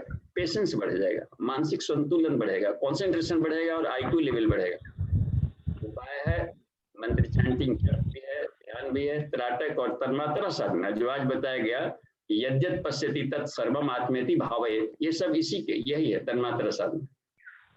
तो ये सारे हैं जी। अब देखिए कॉस्मिक बॉडी को सिद्ध करेंगे, साफ करेंगे कहिए, तो ये लाभ मिलेगा। अतीन्द्रिय क्षमता के गुण आने लगे, देवताओं जैसी दृष्टि हो जाएगी। पहले लूटने में बटोरने में मजा आ रहा था, अब त्याग में उसको मजा आएगा कि हम अधिक से अधिक समाज के लिए कितना लुटाएं, अपने आप को कितना करें। दैवी गुण बढ़ेगा, सजनता बढ़ेगा और सहृदयता बढ़ेगा। EQ लेवल, इमोशनल कोशिएंट को ही सहृदयता कहते हैं। और ये बढ़ जाएगा तो अपराध वृत्ति धरती से रुक जाएगा बस। और देखिए उपाय है सोहम साधनात्मानुभूति जो स्वर संयम ग्रंथि है, इसको आप चाहें तो उसमें फोटो खींच सकते हैं। आनंदमय कोश के लाभ हैं आत्म साक्षात्कार, ईश्वर दर्शन, अखंडानंद। यही लास्ट जर्नी है बस, डेस्टिनेशन लास्ट यही है अध्यात्म का। और उपाय है नाद बिंदु कला। तो गोविंद जी ये इस तरीके से हो गया, तो बस ये हम इसको शेयर को हटा दे रहे, वो स्टॉप शेयर जी। तो ये बात आ गई, ठीक। अब अगले मिलते हैं मित्र से जी। धन्यवाद। क्लास में रहते रहिए और कभी न कभी कहीं चलता हो तो उसमें जरूर भाग लीजिए। तो आमने सामने प्रैक्टिकल करना जरूरी है। एक मित्र, अब देखिए आदमी पढ़ के अपने से भी प्रैक्टिकल करता है तो बड़ा उल्टा पुल्टा पढ़ करके उल्टा पुल्टा समझ लिया जाता है। एक मित्र थे तो पड़ोस में ही, तो बहुत पहले की बात है, तो उन्होंने कहा कि श्री माता जी ये हमको दैनिक साधना बता दीजिए कि कैसे गायत्री साधना की जाए। तो हमने सोचा कि अब कहाँ टाइम नहीं, किताब दी थी कि गायत्री दैनिक साधना। तो उसमें ध्यान में लिखा हुआ था कि मेरुदंड सीधा करें और बायां हाथ नीचे, दायां हाथ ऊपर रह करके ध्यान करें। और फिर 5-6 महीने के बाद भेंट हुई तो उन्होंने कहा कि आप लोग का हाथ नहीं दुखाता है? तो हाथ काहे का दुखाएगा ध्यान में, यहाँ हमारा तो दुखा जाता है। तो कैसे दुखाता? नहीं, उसमें लिखा है ना बायां हाथ नीचे दायां हाथ ऊपर रख के करें। तो बायां हाथ नीचे कर लेते हैं और दायां हाथ ऊपर कर, ऐसे कर रहे थे।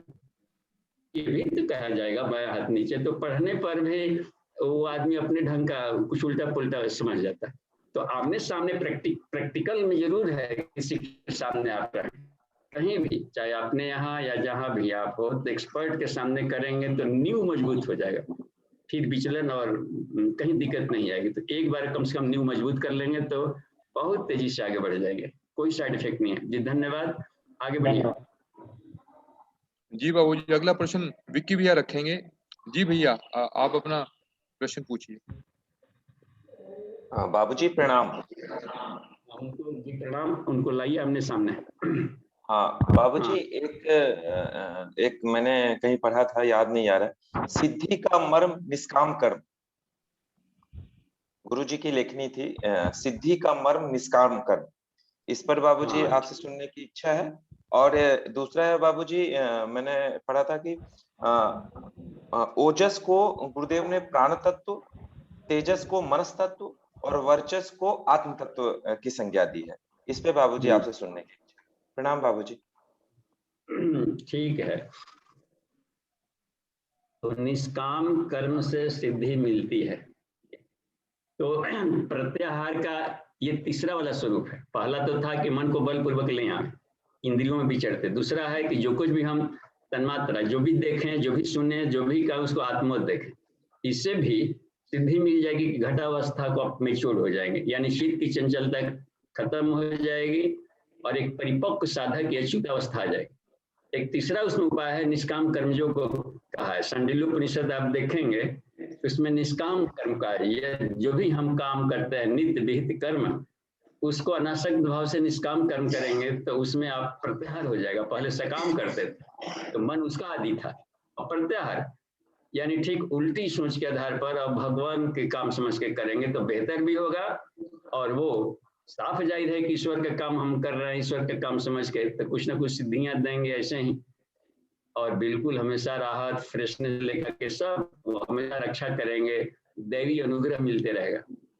ये सिद्धियां हैं। और उसमें पांचवा भी इसमें तीसरा हो गया, और चौथा ने दे दिया है कि हम लोग ये जो ध्यान करते हैं भीतर में चक्रों का और ये सब पॉइंट का, तो इसको भी उन्होंने रखा है कि सभी प्रत्याहार के क्रम में आते हैं। तो उसको देख लेंगे कि जो अपने से सूटेबल होते, ये सब सिद्धियां देते हैं जी। और एक दूसरा वाला था आपका, क्या प्रश्न था? बाबूजी, गुरुदेव ने ओजस को प्राण तत्व, तेजस को मनस तत्व और वर्चस को आत्म तत्व की संज्ञा दी है। देखिए, अब 3 भाग में बांटा है। तो प्राणाग्नि जिसे हम लोग कहते हैं, तो उसमें ओजस है, तो उसमें प्राणाग्नि शब्द इस्तेमाल किया जाता है अन्नमय कोश के लिए, और प्राणमय कोश के लिए प्राण है ही, इसलिए इन्होंने इसको कह दिया तेजस के रूप में। ओजस में दोनों ले लिया, और तेजस के रूप में उन्होंने ले लिया महत तत्व, यानी मन तेजस्वी है, औरा को ले लिया है उसमें, आभा मंडल को। तो लड़का बहुत तेजस्वी है, इसका मतलब है कि ब्रिलियंट है। तो और मन को महत कहते हैं इसलिए कि मन बुद्धि चित्त अहंकार महत तत्व है, ये 5 तत्वों से ऊपर है, तो उसको महत कह देते हैं। तो जब 3 भाग में बांटा है तो एक तीसरा बच जाता है आत्म तत्व, तो इसको वर्चस भी कहा जाता है, और आत्मा के प्रकाश को आत्मबल बढ़ाता है, वो आत्मज्ञान बढ़ाता है, और उसी की अग्नि से सारे प्रारब्ध नष्ट होते हैं। ज्ञानाग्नि उसी कहा गया है, ज्ञानाग्नि सर्व कर्माणि भस्मसात् कुरुते था, और ज्ञान की अग्नि यानी आत्मा के प्रकाश को कहा है वह आत्मज्ञान, क्योंकि वहां ही प्रारब्ध की पहुंच नहीं है। प्रणाम बाबूजी। हाँ जी प्रणाम, आगे देखिए, खोलिए। जी बाबूजी, अगला प्रश्न आशीष जी रखेंगे। जी भैया। जी प्रणाम बाबूजी। बाबूजी, क्रिया योग शब्द कई बार आता है, तो थोड़ा सा इसको क्लियर कर दें कि क्रिया योग है क्या? देखिए आपकी आवाज सही नहीं आ रही है। नितिन जी पैरेलल मिलाइए आशीष गुप्ता जी को, गोरखपुर से शायद। हाँ पैरेलल जी। मिलाइए इधर। हाँ अब ठीक बाबूजी, हो जी। वो प्रणाम बाबूजी। शुरू। बाबूजी क्रिया योग शब्द बार बार आता है, तो थोड़ा सा इसको क्लियर कर दें कि क्रिया योग के अंतर्गत क्या क्या क्रियाएं आती हैं। हाँ तो विज्ञान की भाषा में क्रिया योग को प्रैक्टिकल कहते हैं। थ्योरी में 100 नंबर आ जाए, प्रैक्टिकल फेल तो साल लड़का फेल। तो क्रिया प्रैक्टिकल का एक नाम है क्रिया योग। बस प्रैक्टिकल से अनुभव बढ़ेगा और वो अपनी पकड़ होगी कि नहीं हमने प्रैक्टिकल करके देखा है कि ऐसा होता है। तो इसके बारे में बाबूजी बताते हैं कि 19 क्रियाएं हैं, तो ये कौन कौन सी हैं बाबूजी? नहीं आवाज नहीं क्लियर आ पा रही है, आप उसको 19 क्रियाएं बताते हैं कि 19 क्रियाएं हैं, तो ये 19 क्रियाएं कौन कौन सी हैं बाबूजी? हाँ नितिन जी आपको सुनाई पड़ा तो कहिए, या विकी जी जिनको सुनाई पड़ा है। प्रणाम बाबूजी। हाँ जो पंचकोशी 19 क्रिया योग है ना बाबूजी, आसन, उपवास, तत्व शुद्धि, तपश्चर्या, आसन, प्राणायाम, बंध, मुद्रा, उसके बारे में आशीष भैया जानना चाहते हैं कि क्रिया योग में 19 पंचकोशी क्रिया योग की बात की जाती है, उसी पे वो प्रकाश डालना जानना चाहते हैं बाबूजी। अच्छा यही 19 क्रिया, इन्हीं को क्रिया योग कहते हैं? जी मैं जी डेफिनेशन जानना चाह रहा था बस। जी जी, इन्हीं को क्रिया योग कहते हैं, आसन, उपवास, प्रैक्टिकल है। जी जी जी। प्रैक्टिकल क्या है? तो आसन करेंगे तो प्रैक्टिकल है, रोग दुख भागेगा। प्राणायाम करेंगे तो प्रैक्टिकल है, खाली जप करते रहेंगे तो ना भागेगा रोग दुख। जी जी जी। लेकिन प्रैक्टिकल करिए तो एक ही दिन में भागना शुरू कर देगा, आज तो आज, बस ये है फायदा। हाथों हाथ रिजल्ट ना मिला तो फिर विज्ञान का क्यों? जी जी डेफिनेशन, जी बाबूजी बस डेफिनेशन में थोड़ी सी कंफ्यूजन था, जो क्लियर हो गया, विक्की भैया ने भी क्लियर कर दिया। धन्यवाद विक्की भैया। है जी प्रणाम बाबूजी। जी।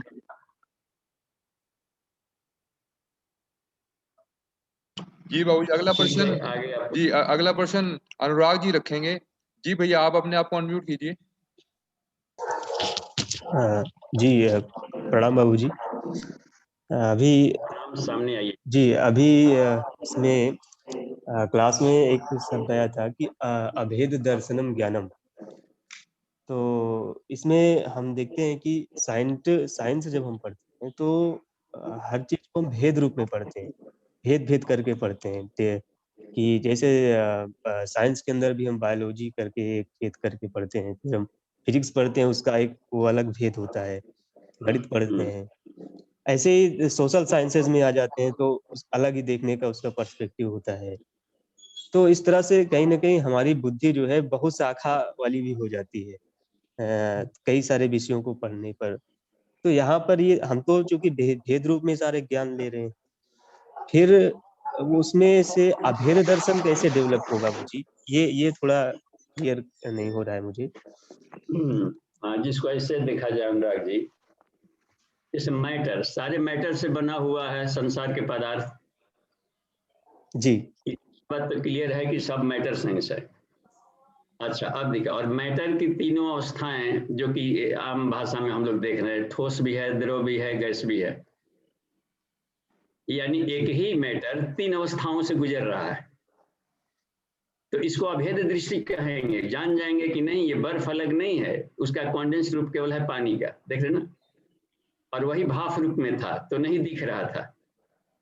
तो वाष्प अलग है, पानी अलग, ये बर्फ अलग है, ये जल अलग, हम देख रहे हैं तो अवस्थाएं ना बदली सिर्फ है, लेकिन है तो जल के ही पार्टिकल्स हैं, उसके परमाणु और उसी के परमाणु उसमें सब चल रहा है। तो इसको अभेद दृष्टि कहा जाएगा। लेकिन भेद दृष्टि है कि जिससे मान लीजिए कि कोई व्यक्ति मर गया है, उसको बर्फ चाहिए तो उसको थोड़े भाप और स्टीम देंगे वहां, तो वहां पर भेद दृष्टि तो है। तो उस ढंग से उसका प्रैक्टिकल करते हुए भी यह जानेंगे कि पानी की खास अवस्था है जो कि अभी चाहिए इसको। तो भेद दृष्टि में रहते हुए भी अभेद दर्शन रखा जा सकता है संसार में। तो दिमाग के भीतर में यह रहे कि एक ही रसायन है, और गैस से भी ऊंची अवस्था से प्लाज्मा आ गई, नेचर का मूल सत्ता के रूप में वो आ गया, अब प्लाज्मोटिक बॉडी से अन्वय हो गया। तो ये कहा जाता है कि उसकी केमिस्ट्री हम दिमाग में जानने रहते रहेंगे तो वो अपने अपने खास अवस्था में जाकर अपना गुण कर्म स्वभाव बदल देता है। तो चूंकि वो उपयोगिता के आधार पर भेद दृष्टि हमको पढ़ाई गई है तो उससे नो प्रॉब्लम। कहाँ पर हमको पका आम खाना है, कहाँ कच्चा आम खाना है, देखते हैं उसमें चटनी उटनी के लिए खा लिया, और कोई लू लग गया है तो उसको पकाइए और ये कीजिए, है तो आम ही, लेकिन अलग अलग रोग में अलग अलग ढंग से उसका नेचर बदल जा रहा है। सहित दे दिया जाता है, उसका केमिस्ट्री चेंज हो जा रहा है। तो भीतर से एक जानते हुए भी और भेद दृष्टि में हम रहते हुए भी अभेद दर्शन जी सकते हैं। संसार के ढेर सारे खिलौनों को खाद खेलते हुए भी ये तो हम जाने के सारे मिट्टी से बने हैं या पदार्थ से बने हैं, तो पदार्थ भाव से बने हैं, तो इस दृष्टि से सब एकत्र किया जाएगा। लेकिन हमें उसी पदार्थ से बना हुआ है तो साइकिल भी है, उसी पदार्थ से बना हुआ है तो जूता भी है, उसी पदार्थ से अपना तकिया भी है, तो थोड़े अब तकिया है तो जूता को मुड़ी तरह कर इसका करेंगे। उसका अलग अलग रहते हुए भी ये जाने कि मैटर से सारे बने हुए हैं, तो वो हमें दिमाग में उठा पटक नहीं करेंगे और उसकी उपयोगिता बढ़ जाएगी। तो बहु-एकता का दर्शन ये अध्यात्म होता है। अच्छा, चेतना से सारे पदार्थ बने हैं, तो जब पदार्थ के साथ चेतनात्मक व्यवहार करते हैं तो अध्यात्म कहलाएगा, और मनुष्य के साथ उजड़ व्यवहार करेंगे तो वो ये उसको कह दिया था कि पदार्थात्मक पदार्थ भाव से हमको देख रहा है, हमारी भाव संवेदना को नहीं देख पा रहा है। तो हम एकत्व के भाव से संसार में जी सकते हैं, तो वहां पर इस अर्थ में कहा है। अब जैसे मान लें कि गुड़ भी है और गोबर भी है, तो इसमें समत्व भाव का मतलब थोड़े कि दोनों के एक ही में घोल घाल करके पिएंगे तो भी मरेंगे, और लिपेंगे तो चींटियां आएंगे। अब गुड़ को गुड़ जैसा इज्जत देंगे और गोबर को गोबर जैसा, तो दोनों का भी लाभ मिलेगा और दोनों की अपनी उपयोगिता। इसको समत्व भाव कहा जाता है, यही समत्व है, उसको उसके समान इज्जत देकर उसका हम इज्जत बढ़ाएंगे। हर चीज की यहाँ उपयोगिता है, तो अलग अलग होते भी उसमें अभेद दर्शन रखा जा सकता है। हाँ जी, धन्यवाद। आगे चलते हैं। जी प्रणाम, धन्यवाद बाबू जी। देखिए एक और प्रश्न आया है। जी बाबू जी, 2 प्रश्न आए हैं चैट बॉक्स में। इनमें पहला प्रश्न जो है ये नरेंद्र जी का है, ये शिमला से। ये पूछते हैं कि नवरात्र में आहार किस तरह का होना चाहिए? देखिए अभी का जो नवरात्रि है, चैत्र नवरात्रि, इसमें जलाहार नहीं करना चाहिए, क्योंकि इसके बाद जो सीजन आएगा वो कड़क लू वाला आने वाला है, और जलाहार रखेंगे तो भीतर के जो आते हैं बहुत सॉफ्ट हो जाती है बॉडी, और सन की जो किरणें आएगी तो उसमें फुंसी और उसके साइड इफेक्ट समर के आ जाएंगे, घाव हो सकते हैं। और यही यदि जलाहार करना है, रसाहार करना है, तो यदि आश्विन नवरात्रि में करेंगे तो उसके बाद चूंकि ठंडा वाला सीजन आता है, तो क्लीनिंग के बाद और वो फ्रिजीकरण होगा तो उम्र बढ़ा देगा। तो अभी हमें लेना चाहिए बाजार से जो सब्जियां मिलती हैं, तो उनको खाइए। मूंग के दाल और सब्जियों का अधिक प्रयोग किया जाए अभी, तो ये बहुत बढ़िया है छाछ वगैरह को लेकर।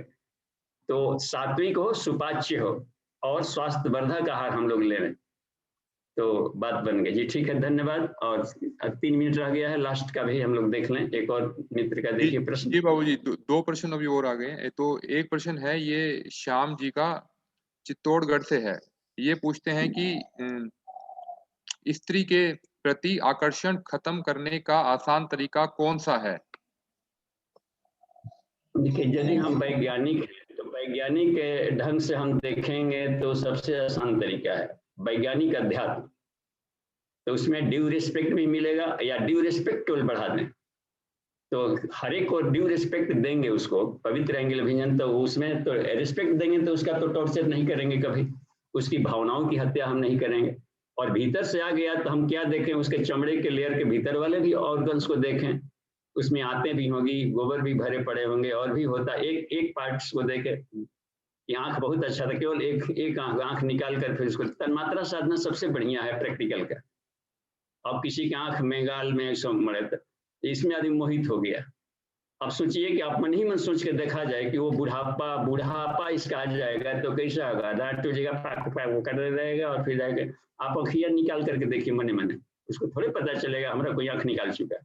अब देखिए कितना सुंदरता दिख रहा है। या फिर जाकर के जो लास्ट है, तो लास्ट में हमको ईश्वर को देखना है, तो उसके हर पार्टिकल में फिर सविता देखिए। तो कुरूपता में सुंदरता का आरोपण किया जा सकता है, और सुंदरता में भी जहां देखे कि आसक्ति हो जाए तो वैराग्य परक चिंतन लाएंगे। तो इसी को कहा जाता है कि वितर्क बाधे प्रतिपक्ष भावना। जब भी हमारे आध्यात्मिक प्रगति में रुकावट डाल रहा है हमारा रूप रस गंध शब्द स्पर्श, तो उसके विपरीत वाले भाव का आरोपण किया जाए। तो रागात्मक है तो वैराग्य पर चिंतन लाया जाए, और वैराग्य हो रहा है तो रागात्मक चिंतन लाया जाए। हमेशा वैराग्य भी ठीक नहीं है, न दूरी बढ़े न चिपकाव हो। तो पैरेलल की जो दूरी है वो अनंत जन्म तक कारगर होगी। शिव और पार्वती दोनों एक दूसरे को ड्यू रिस्पेक्ट देते थे। तो इस भाव से हम देखेंगे तो वन वे आहित की स्नेह प्रेम से देखें तो ये सब आएगा। तन्मात्रा साधना सबसे कारगर उपाय है पांचों तत्वों के इस पर। देखिए समय पूरा हो गया है, शांति पाठ करते हैं। यज्ञशाला में सारे साधक यहाँ बैठे रहते हैं और जैसे ही खत्म मंत्र शुरू हो जाता है और 6:30 से शुरू हो जाता है। तो एक बार ओम, 3 बार शांति बोलेंगे। ओम